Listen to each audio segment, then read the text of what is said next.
Bonjour à tous et bienvenue à cette première édition de notre émission Trop Sport, votre émission où l'on parle de votre sport à l'endroit comme à l'envers. Mon nom est Josée et je serai votre animatrice et j'ai à mes côtés Camille, notre spécialiste du sport, il faut le dire, on va le dire comme ça, qui m'aidera à décortiquer tout ça. Bon. Bonjour Camille. Bonjour Josée. Comment tu vas? Ça va super bien, mais dis-moi donc Josée, de quoi on va parler aujourd'hui là?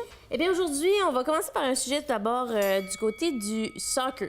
On parle de Balou Jean-Yves Tabla qui a fait parler de lui, surtout dernièrement, étant donné qu'hier, il disputait un match quand même assez important. Mais je dois retourner en arrière pour expliquer un petit peu plus la situation, puisque en janvier dernier, il a été convoqué par l'équipe A du FC Barcelone et il a joué hier un match de la Supercoupe de la Catalogne qui avait lieu hier. Et il faut le dire qu'il a été ancien de l'Impact de Montréal, donc il a passé de l'Impact, on comprend, jusqu'à l'équipe du FC Barcelone. Tout à fait. Donc, c'est le premier, en fait, Québécois qui sort de l'Académie de l'Impact de Montréal à se rendre dans une équipe européenne. Donc, c'est très, très bien pour l'Académie et pour lui. Oui. On vous dit d'ailleurs qu'ils ont remporté leur match, le FC Barcelone, en tir de barrage. Donc, c'était un très, très bon premier match pour Balou Jean-Yves Tabla. C'est sûr qu'on pense que c'est une très, très bonne chose, non seulement pour lui, hein, on s'entend, en tant que joueur, personnellement parlant, c'est une bonne chose, mais aussi pour l'Académie de l'Impact de Montréal.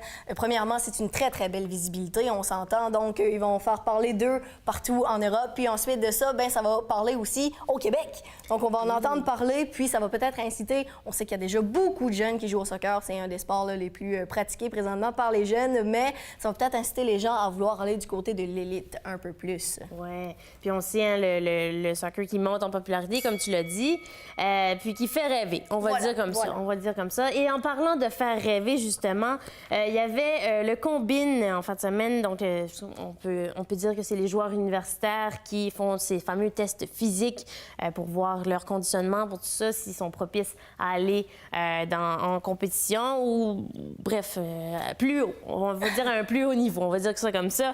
Et Camille, qui est ressorti du lot, selon toi? Moi, j'ai des petites idées. Oui, là, on a des petites idées vite comme ça. Donc, c'est ça le combine de la NFL, donc la Ligue nationale de football aux États-Unis.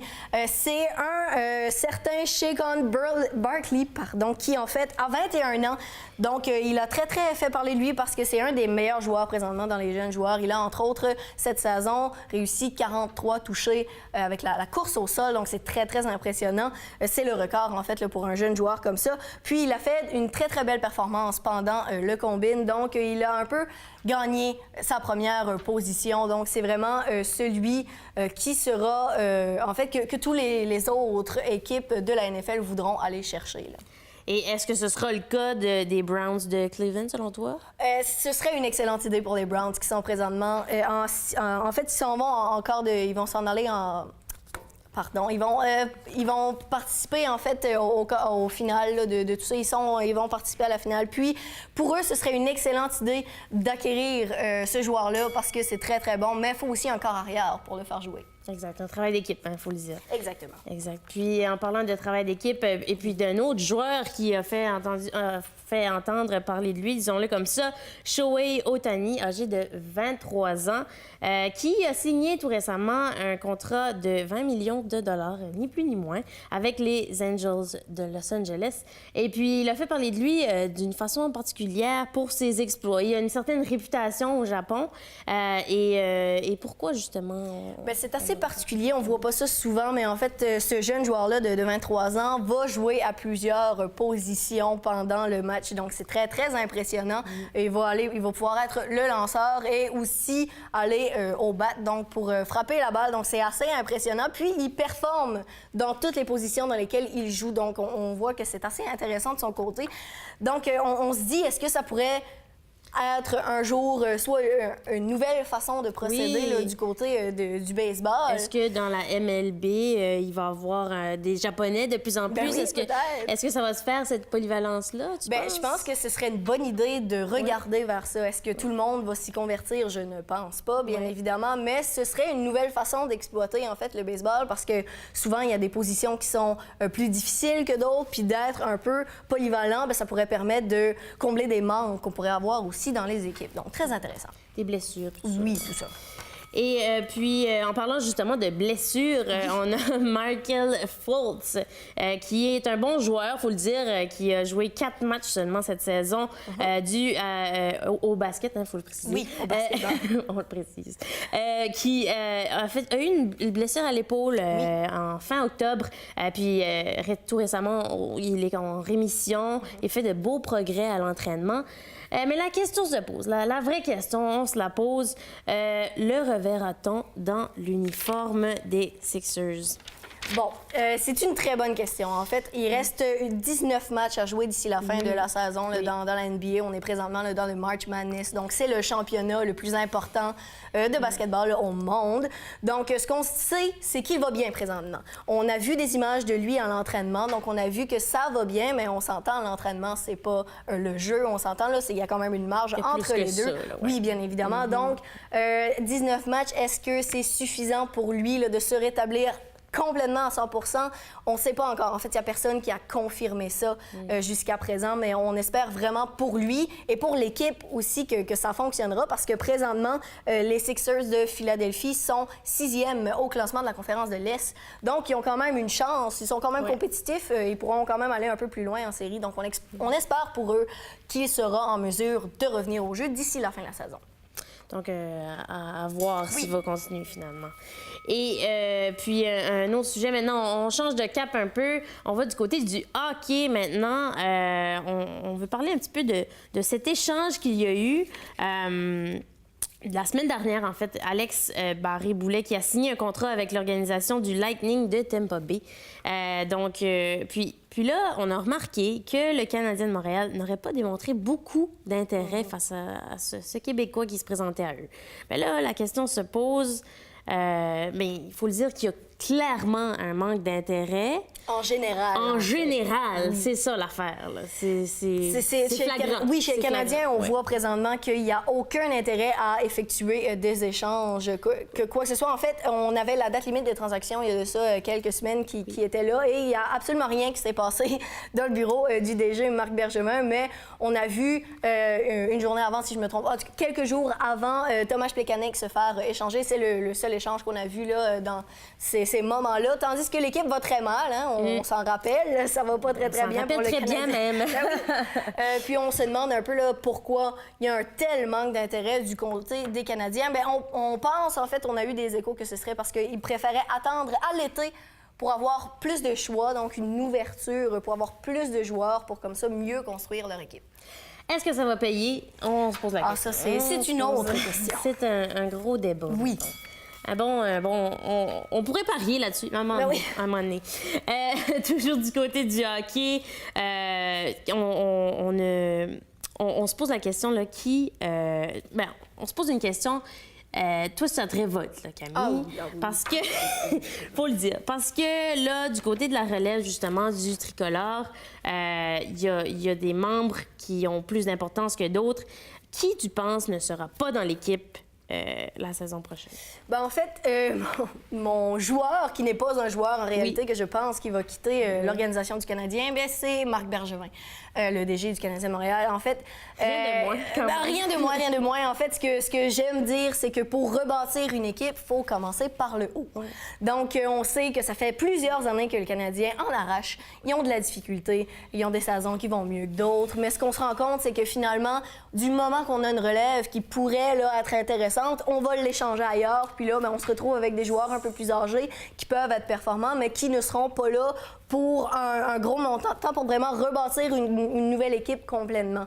Donc, selon moi, il faudrait qu'on change complètement, en fait, l'ambiance du côté de l'organisation, là, chez les hauts placés du Canadien, puis qu'on change un peu la façon de voir l'équipe, parce que si on continue comme ça, des Coupes Stanley chez le Canadien, on n'en verra plus pantoute. Oui, c'était 93 la dernière, voilà. Et la prochaine, on ne le sait pas trop.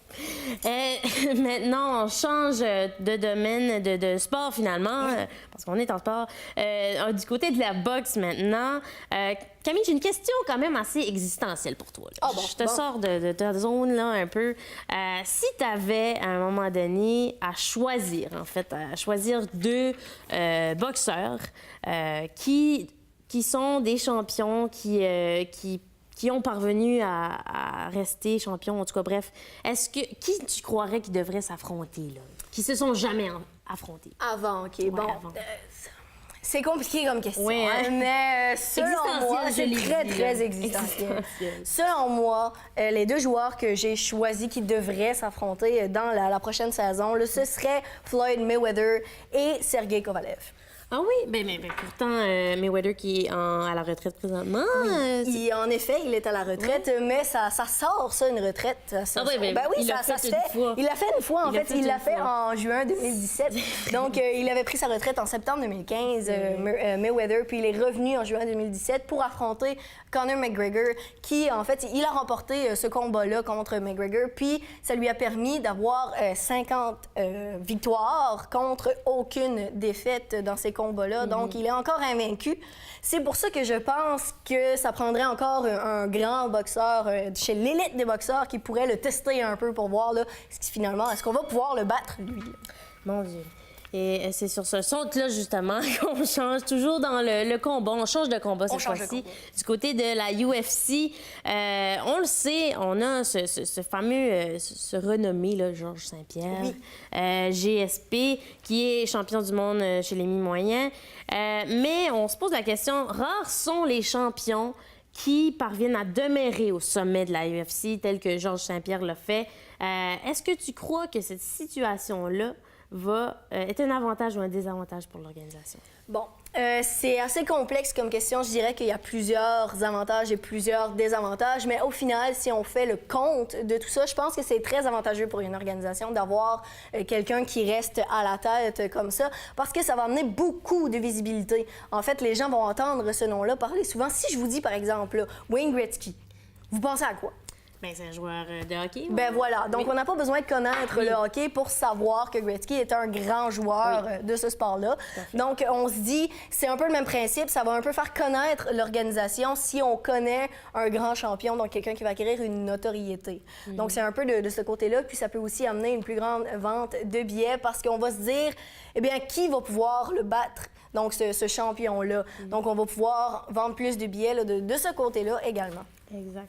Et puis maintenant, on va un petit peu plus près de notre cœur, justement, avec ces fameux coups de cœur-là, du côté du ski acrobatique. Là, tu vas dire, il n'y a peut-être pas trop de liens. Là. Je vais en trouver un parce que j'ai toujours un lien. En fait, je vais vous parler de Justine Dufour-Lapointe, qui nous a touchés aux Jeux olympiques tout récemment. Exactement. Elle a obtenu la médaille d'argent et on dit que cette médaille-là était une médaille dite familiale. Parce qu'il faut l'expliquer, sa mère ayant été malade. Tout à fait, oui. Je dis sa mère, mais aussi c'est la mère de ses deux autres sœurs, Dufour-Lapointe, parce qu'elles sont trois, qui font toutes les trois du ski acrobatique. Donc, Justine, qui a dit cette médaille-là était représentative, était en son cœur, puis tout près de son cœur, on va dire comme ça. Et puis, là, tout récemment, elle a remporté la médaille d'argent au championnat du monde au Japon. Exactement. Est-ce que tu penses que cette lancée-là va continuer? Là? Bien, c'est dur à dire parce que Justine Dufour-Lapointe, en fait, on s'entend, les saisons, ça change beaucoup. Oui. Au ski, c'est très difficile physiquement. Donc, c'est pas évident là, de savoir exactement comment ça va aller. Mais c'est sûr que du côté de Justine Dufour-Lapointe, on espère le mieux pour elle. Du côté de sa plus grande sœur, c'est Maxime Dufour-Lapointe. On sait que c'est un peu terminé pour elle. Là. Elle a terminé sa saison, le plus âgée. Donc, elle a décidé d'arrêter ça là. Pour son autre sœur, Chloé, c'est un peu plus difficile cette saison-ci. Oui. On espère Ça lui a pour plus les touché, oui, là, ouais. exactement. Donc, on espère pour les deux que ça ira mieux. Mais pour Justine, jusqu'à présent, ça va bien. Ouais. Donc, c'est à suivre pour ces trois sœurs-là. Exactement. Et puis, on a parlé un petit peu des Jeux olympiques. On en parle davantage du côté du curling. On a eu de belles surprises. Tout d'abord, avec cette entrée du curling mix. C'est arrivé du curling double mix. Une première aux Jeux olympiques. Donc, on peut dire un nouveau sport, entre guillemets. Et puis, on a remporté la médaille d'or. Le Canada a remporté la médaille d'or à ces Jeux-là. Dans cette épreuve-là. Oui. Mais des médailles qu'on pensait avoir du côté féminin et du côté masculin en curling, on les a pas eues. Des déceptions, pas de podium pour le Canada. Exactement. Donc, à ce niveau-là, là, du côté du Canada, de l'équipe canadienne, on en est où? Qu'est-ce que tu penses qui sont l'État, est-ce qu'on a raison de s'en inquiéter finalement? Bon, c'est sûr que c'est décevant. On s'entend de perdre deux grands espoirs de médailles comme ça, de médailles d'or même. Oui. Mais on s'entend, le curling canadien va très bien quand même. Ouais. Je vous dirais que présentement, surtout du côté masculin, il y a à peu près 4 équipes qui pourraient faire partie des championnats. Oui, très proches des championnats internationaux, de tout ça, qui pourraient compétitionner avec les autres équipes européennes. Puis ça ne se passe pas dans les autres pays. C'est seulement une équipe qui va se démarquer comparativement au Canada. On a toujours 2 équipes qui sont très, très bonnes. Présentement, on avait Kevin Coe, bien évidemment, avec son équipe là, qui n'a pas réussi aux Jeux olympiques, mais c'est Brad Bouchou qu'il faut surveiller présentement. On a le Brier là, qui se déroule. Exactement, présentement. Donc, qui est à suivre présentement, on va le suivre. On va le suivre, Nous, toutes deux animatrices de curling, ça va être certain qu'on va être là pour vous. Puis, on va vous donner les détails probablement. Mais d'ici là, on vous invite à nous suivre sur les réseaux sociaux et à être des nôtres pour une prochaine édition de notre émission, faut le dire, Camille, Trop Sport, dont on est très fiers. On vous dit à la prochaine et c'est ça.